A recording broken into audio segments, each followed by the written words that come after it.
নমস্কার বন্ধুরা, আপনাদের সকলকে স্বাগত জানাই আমি আমার আরও একটি নতুন ভিডিওতে। এই মুহূর্তে আমি উপস্থিত রয়েছি আমাদের মেদিনীপুরের একটি বিখ্যাত যে দর্শনীয় স্থান হয়ে উঠেছে কয়েক বছরের মধ্যে। আমাদের মেদিনীপুর যে মিউনিসিপ্যালিটি তার প্রযোজনায় যে আমাদের মেদিনীপুরের যে মোহনপুরের সামনে যে গান্ধীঘাট, সেই গান্ধীঘাটটাকে খুব সুন্দরভাবে কিন্তু আমাদের যে মেদিনীপুর শহরের পাশে প্লাবিত যে কংসাবতী নদী, সেই কংসাবতী নদীর এই যে গান্ধীঘাট, সেই গান্ধীঘাটটাকে কিন্তু খুব সুন্দরভাবে সাজিয়ে এবং সেখানটাতে একটি তর্পণ ঘাট, তার সাথে সাথে আরও একটি যে রাম মন্দির ভগ্নপ্রায় ছিল সেই মন্দির কিন্তু এখানে নতুন করে প্রতিষ্ঠাপিত হয়েছে।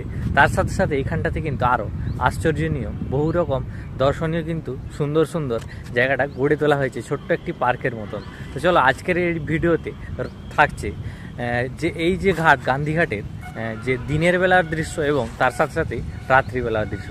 তো চলো দেরি না করে আজকে চলো আমাদের মেদিনীপুরের এই যে দর্শনীয় স্থান সেটা তোমাদের সঙ্গে শেয়ার করি। তো এটাই হচ্ছে কিন্তু সেই যে গান্ধীঘাট যাওয়ার রাস্তাটা। এটা সোজা তোমরা যে মোহনপুর যে ব্রিজ, সেই ব্রিজটা পেরিয়ে দেবে ঠিক বাম দিকে টার্ন নিলে যে মেদিনীপুর ঢুকছে যে রাস্তাটা, সেই রাস্তাটা হয়ে একটু এগিয়ে এলেই তোমরা এই মোড়টা কিন্তু পেয়ে যাবে। তো এই মুহূর্তে দেখতেই পাচ্ছ আমি উপস্থিত রয়েছি আমাদের সেই গান্ধীঘাটের যে সারা দিনকার এখানকার যে সুন্দরময় প্রাকৃতিক মনোরম যে দৃশ্য, আমাদের এই মেদিনীপুরের পাশ দিকে প্লাবিত যে কংসাবতী নদীর তীরে অবস্থিত এই যে গান্ধীঘাট, সেখানকার যে মনোরম প্রাকৃতিক এই সৌন্দর্যতা তা দিনের বেলায় এক আলাদাই অনুভূতি দেয় বিভিন্ন এই মেদিনীপুরবাসী সহ সকল মানুষকে। এখানেই গড়ে উঠেছে একটি ছোট্ট রকম পার্ক। তার সাথে সাথেই এই যে নদী, তার পাশেই দেখতে পাবে আমাদের এখানে যে এই আই লাভ মেদিনীপুর লাইটিংয়ের মাধ্যমে কিন্তু এটা রয়েছে, যেটা তোমাদেরকে আমি আমার এই ভিডিওতেই কিন্তু রাত্রিবেলাকার যে এখানকার দৃশ্য সেটাও কিন্তু পরপর দেখাবো। মেদিনীপুরবাসী সহ মেদিনীপুর সংলগ্ন বিভিন্ন এলাকা থেকে মানুষ সারাদিন তথা সন্ধ্যেবেলা থেকেও প্রচুর পরিমাণে কিন্তু ভিড় জমিয়ে থাকে এই যে কংসাবতী নদীর তীরে এই সুন্দর একটি গান্ধীঘাট। তার সাথে সাথেই কিন্তু এই যে রাম সীতা লক্ষ্মণের মন্দির কিন্তু নবনির্মিতভাবে এখানে প্রতিষ্ঠিত হয়েছে, যার পূজা কিন্তু প্রতিদিনই প্রতিনিয়ত হয়ে থাকে। তার সাথে সাথে এখানটাতে একটা যে ছোট্ট পার্ক বা গার্ডেনের মতনও কিন্তু রয়েছে। আর এই বাগানের মধ্যে রয়েছে বিভিন্ন রকম ফুলের গাছের সাথে সাথেই বিভিন্ন রকমের যে বসার এইরকম চেয়ার, এবং এই বাগানটির মধ্যস্থলে রয়েছে একটি মহাত্মা গান্ধীর প্রতিকৃতিও। তো এই যে এখানকার যে গান্ধীঘাট, তার মধ্যস্থলে কিন্তু রয়েছে এই বিশাল বটবৃক্ষ, যেটি কিন্তু রাত্রিবেলায় লাইটিংয়ের কাজ খুব সুন্দর হয়ে থাকে। এবং একদম যে কংসাবতী নদী, সেই নদীর একদম পাড়টাতেই রয়েছে এই সুন্দর একটি বাগান, যেখানে রাত্রিবেলাকার দৃশ্য কিন্তু ভীষণ সুন্দর লাগে। এবং তার পাশাপাশি আরও একটি বানানো হয়েছে নবনির্মিত তর্পণ ঘাট, যেখানে কিন্তু আরতি হয়েছিল কিছুদিন আগে, যার ভিডিও কিন্তু তোমরা ইতিমধ্যেই আমার চ্যানেলে পেয়ে যাবে। এবং তাই বলবো, মেদিনীপুর থেকে যদি তোমরা আমার এই চ্যানেলে প্রথমবার দেখো এবং আমার চ্যানেলে যদি তোমরা প্রথমবার এসে থাকো, তাহলে অবশ্যই বলবো মেদিনীপুর সংক্রান্ত বিভিন্ন রকমের ভিডিও আমি কিন্তু আমার এই চ্যানেলে দিয়ে থাকি, তাই অবশ্যই কিন্তু চ্যানেলটি সাবস্ক্রাইব করে রেখো। আর একদম ঠিক ঘাটটার পাশেই দেখবে আমাদের মেদিনীপুর থেকে যে খড়গপুর যাওয়ার এপার থেকে এপারে আসবার যে মূল আমাদের যে ব্রিজ, যেটি বীরেন্দ্র শাসমল সেতু নামে পরিচিত, যেটি আমাদের মেদিনীপুর সহ খড়গপুরের সঙ্গে কিন্তু যোগাযোগ ঘটিয়ে থাকে। জল এখন প্রায় নীলাভ রকমের রয়েছে এবং তার সাথে সাথে এই যে এই ব্রিজের যে দৃশ্যটা ভীষণই সুন্দর লাগছে। কিন্তু তার পাশাপাশি এরই ঠিক উল্টো দিকে রয়েছে কিন্তু আমাদের মেদিনীপুরের যে অনিকেত ড্যাম, সেইটিও। এবং এই যে রাম মন্দির কিন্তু কিছু বছর আগে এখানটাতে প্রায় ভগ্নপ্রায় হিসাবে ছিল। তো এই যে পুরো ঘাট, সেটাকে কিন্তু পুনরায় পুনর্নির্মাণ করার জন্য এটা সরানো হয়েছিল, কিন্তু আবার পুনরায় কিন্তু এই জায়গাটাতে সেই যে রামের মন্দির পুনরায় স্থাপিত করা হয়েছে। এই ছিল গান্ধীঘাটের পুরো দিনকার এখানকার সুন্দরময় দৃশ্য। আর এই তোমরা দেখতে পাচ্ছ গান্ধীঘাটের সন্ধ্যাকালীন যে এখানকার এক মনোরম মায়াময় প্রাকৃতিক দৃশ্য, তার সাথে বিভিন্ন রকম লাইটিংয়ের কাজ রয়েছে। একের পর এক চলো সবটা তোমাদেরকে দেখাই। তো এখানকার রাত্রিবেলাকার দৃশ্য কিছুটা এইরকম।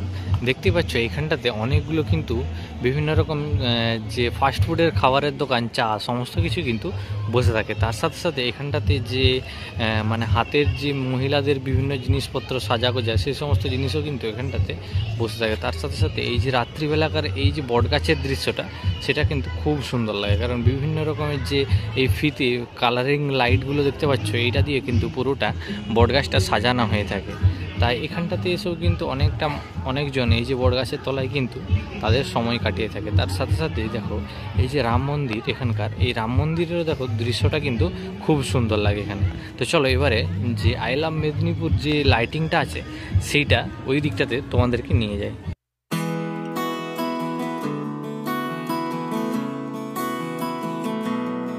তো দেখো রাত্রিবেলাকার এখানকার এই যে দৃশ্যটা, তা কতটা সুন্দর লাগছে। গোটা বটগাছটা কিন্তু বিভিন্ন রকমের কালারিং লাইট দিয়ে সাজানো। তার সাথে সাথেই এই যে এখানকার আই লাভ মেদিনীপুর যে লাইটিংটা ভীষণ সুন্দর লাগছে কিন্তু দেখতে।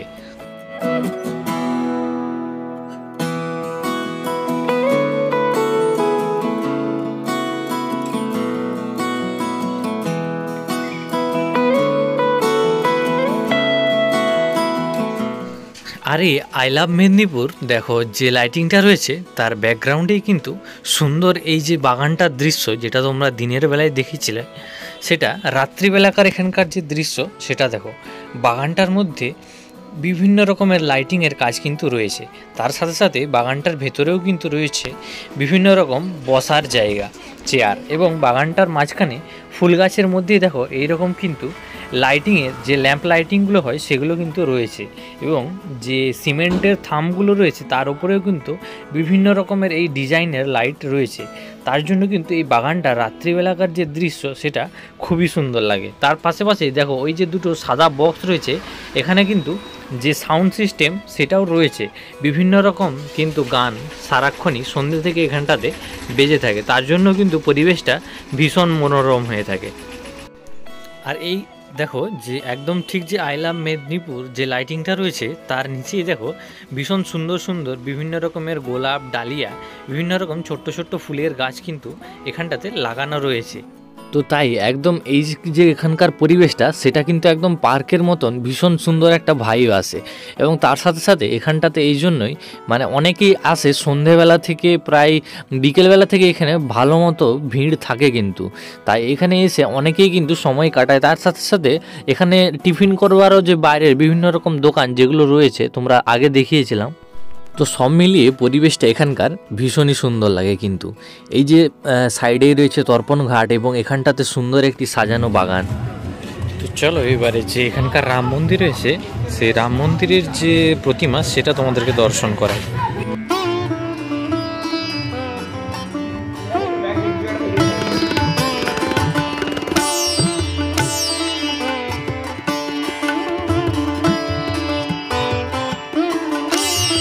তো এখানে রাম, সীতা এবং লক্ষ্মণের যে মূর্তিটি একটি সুন্দর শ্বেত শিলার মাধ্যমে কিন্তু এখানে বানানো হয়েছে। তার সাথে সাথে এপাশে হনুমানজির মূর্তি, এবং এই মন্দিরেই রয়েছে তারামার প্রতিকৃতি এবং যে জগদ্ধাত্রী মায়ের প্রতিকৃতি। তার সাথে সাথে আরও একটি দেখতে পাবে যে শিবলিঙ্গও রয়েছে। তো এই সমস্ত যে প্রতিকৃতিগুলো রয়েছে, তার পুজো কিন্তু নিত্যদিনই হয়ে থাকে। তো সেই সমস্ত পুজো তোমরা এখানে এলে কিন্তু প্রায় দিনই দেখতে পাবে। আর মন্দিরের ঠিক বাইরে এলেই তোমরা দেখতে পাবে এইরকম সুন্দর একটি দৃশ্য। সামনেই যে দৃশ্যটা তোমরা দেখতে পাচ্ছ, লাইটিংয়ের একটা ব্রিজ, এটা হচ্ছে আমাদের মেদিনীপুর সংঘ খড়গপুরের যে যোগাযোগ স্থাপনের বীরেন্দ্র শাসমল সেতু, সেইটির দৃশ্য। ও মন্দিরের উঠোনেও রয়েছে সুন্দর একটি ঘাসের গালিচা, যেখানে বসে তোমরা উপভোগ করতে পারবে কিন্তু এই গোটা যে গান্ধীঘাট সহ আমাদের কংসাবতী নদীর তীরের সমস্ত রকম অনুভূতি। আর দেখো এই যে মন্দির, তার ব্যাকগ্রাউন্ডে যে দিনের বেলায় দেখিয়েছিলাম, এখানটাতে একটা সুন্দর উদ্যান রয়েছে। তার ভেতরেও কিন্তু ভীষণ সুন্দর সুন্দর বিভিন্ন রকমের ফুলের চারা রয়েছে, এবং এখানটাতে যে মন্দির, তার ঠিক উল্টো দিকেও কিন্তু বিভিন্ন রকমের ফুলের চারা রয়েছে। তো এবারে চলো সামনের দিকে এগোই, এবং এখানটাতে সামনের দিকেও বিভিন্ন রকম যে মেয়েদের সাজাগোজার জিনিস, মহিলারা এসে কিন্তু তাদের বিক্রয়ের জন্য কিন্তু এখানটাতে বসে থাকেন সন্ধ্যাবেলা। এবারে চলো তোমাদেরকে যে উদ্যান আরও একটি রয়েছে দুটোর মধ্যে সেইটা নিয়ে যায়, যেখানে গান্ধীজির প্রতিকৃতিটা রয়েছে মধ্যস্থলে। তো এখানটাতে এলেও তোমরা বিভিন্ন রকমের ফুলের চারা দেখতে পাবে এবং বসার জন্য কিন্তু সিমেন্টের স্লোপ করে অনেকগুলো চেয়ার কিন্তু এখানটাতে করেছে। তো এখানে এসেও কিন্তু অনেকেই এই চেয়ারে বসে নিজেদের সময় নিজেদের মতন করে কাটায়। তার সাথে সাথে পরিষ্কার পরিচ্ছন্ন রেখে কিন্তু লাইটিংয়ের ব্যবস্থা এখানটাতেও রয়েছে খুব সুন্দর। তার সাথে সাথে দেখতে পাবে এখানটাতেও বিভিন্ন রকম ছোট্ট থেকে বড় বিভিন্ন রকম সুন্দর সুন্দর কালারিং ফুলের গাছ এবং ফুলের চারা কিন্তু লাগানো হয়েছে এই বাগানটার মধ্যে। এবং এখানটাতে দেখো দুটো কিন্তু বাথরুমেরও ব্যবস্থা রয়েছে এখানটাতে, যে সর্বসাধারণের জন্য কিন্তু দুটো বাথরুম, একটা ছেলেদের এবং একটা মেয়েদের বাথরুম কিন্তু এখানটাতে রয়েছে। আর এই দিকটাতে এলে তোমরা সেই আমাদের এই গান্ধীঘাটের যে তর্পণ ঘাটটা বানানো হয়েছিল সেটা কিন্তু তোমরা দেখতে পাবে। তো এই জায়গাটাতে বিভিন্ন রকমের যে আরতি এবং বিভিন্ন রকমের যে অনুষ্ঠান কিন্তু এদিকটাতে হয়ে থাকে, এবং এদিকটাতেও অনেকেই প্রায় এসে বসে সময় কাটানোর জন্য এই বেঞ্চগুলো কিন্তু এদিকটাতেও রয়েছে। এবং দেখো আমাদের এই গান্ধীঘাটেই কিন্তু আমাদের মেদিনীপুরের এখনও পর্যন্ত সর্বোচ্চ বড় কিন্তু একটা ওয়াটার প্লান্ট বসতে চলেছে, যেখানে এই যে আমাদের মেদিনীপুরের সকল বাড়িতে বাড়িতে কিন্তু 24 ঘন্টার জন্য একদম পিউরিফাইড ওয়াটার, একদম ক্লিয়ার ওয়াটার কিন্তু পৌঁছে দেবে। এখানটাতে দেখো বিশাল বড় একটা কিন্তু যে জল রিজার্ভার ট্যাঙ্কার সেটা কিন্তু বসানো হচ্ছে। তো এখান থেকেই কিন্তু জল পুরো গিয়ে ক্লিয়ার হয়ে কিন্তু গোটা মেদিনীপুর শহরে পৌঁছে যাবে বাড়ি থেকে বাড়ি পর্যন্ত। প্রিয় দর্শক বন্ধুরা, আজকের ভিডিওটা শেষ করছি আমি এখানেই। ভিডিওটি আশা করছি তোমাদের ভালো লাগলে অবশ্যই আমার চ্যানেলে প্রথমবার এলে অবশ্যই চ্যানেলটিকে সাবস্ক্রাইব করে ভিডিওটিকে লাইক করে যেও।